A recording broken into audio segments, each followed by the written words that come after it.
Vous êtes très nombreux à avoir ajouté à la famille un animal de compagnie ces dernières semaines, étant donné le confinement. Et on va parler d'ailleurs à Claudia Gilbert ce matin. Oui, médecin vétérinaire. Bonjour, Claudia. Bonjour. C'est pas nécessairement une bonne idée. Il faut le faire pour les bonnes raisons. Mais effectivement, je pense que si les gens s'inquiètent, je pense que c'est les éleveurs qui s'inquiètent parce qu'ils reçoivent plus de demandes. Puis, si les gens ont plus de demandes en ce moment, c'est quoi? Qu'est-ce qui fait en sorte qu'en ce moment, on veut plus adopter un animal? C'est que les gens ont plus de temps et en fait, on veut briser l'isolement. Et ça, c'est deux critères de décision qui sont temporaires. L'adoption d'un animal, c'est un projet qui dure 15 ans. Donc, on ne veut pas des critères temporaires pour décider un projet comme celui-là. Et on constate une augmentation marquée là, des adoptions récemment? Moi aussi, personnellement, j'ai reçu des demandes, en fait, de gens qui me demandent des conseils dans l'adoption, dans le processus d'adoption d'un animal. Oui, je pense qu'il y a vraiment plus d'adoptions. Les refuges ont remarqué aussi qu'il y avait plus de demandes d'adoption, mais eux aussi s'inquiètent que ces adoptions-là soient temporaires et qu'après le confinement, quand les gens vont retourner à la normale, qu'on ait plus de cas d'abandon d'animaux, et ça, c'est inquiétant. Ouais. Mais il y a d'autres critères, il y a d'autres choses aussi qui, moi, m'inquiètent personnellement, en plus du problème d'abandon qui peut survenir, c'est que, premièrement, il pourrait y avoir une recrudescence de l'utilisation, en fait, de l'encouragement des usines à chiots, de ce qu'on appelle les usines à chiots, en fait, les élevages qui sont pas éthiques, parce que moi, j'ai confiance en nos bons éleveurs. Les bons éleveurs vont pas laisser partir leurs animaux à des gens qui n'ont pas des bonnes raisons d'adopter. Par contre, les gens, s'ils sont persévérants, qui se font refuser l'adoption par des éleveurs qui sont éthiques, pourraient se retrouver, même sans le savoir, à adopter des animaux dans des usines à chiots, et ça, c'est pas souhaitable. Là. OK. Fait que ça, c'est une chose qui est pas...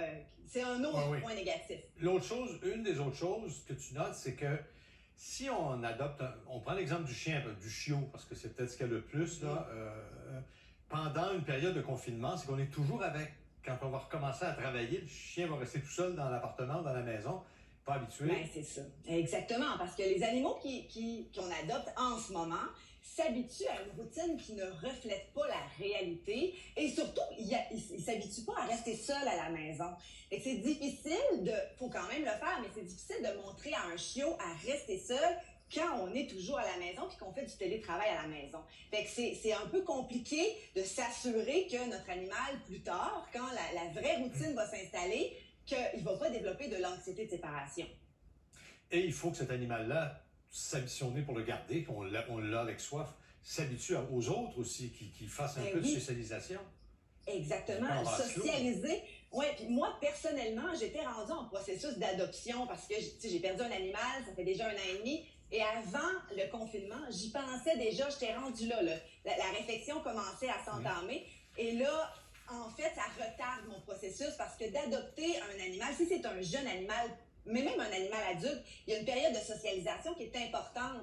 Puis en ce moment, c'est difficile de bien socialiser un animal. Et on ne peut pas le faire rencontrer un paquet de gens, l'apporter sur la place publique. Donc, c'est vraiment difficile de bien socialiser un animal en ce moment. Puis même pour les soins de santé, tu sais, un nouvel animal, nécessairement, c'est des vaccins, nécessairement, c'est une stérilisation.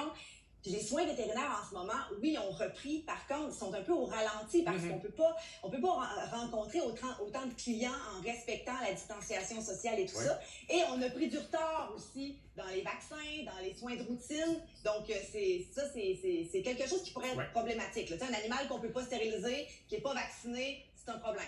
Merci de nous avoir sensibilisés à tout ça ce matin. Bonne journée, Claudia.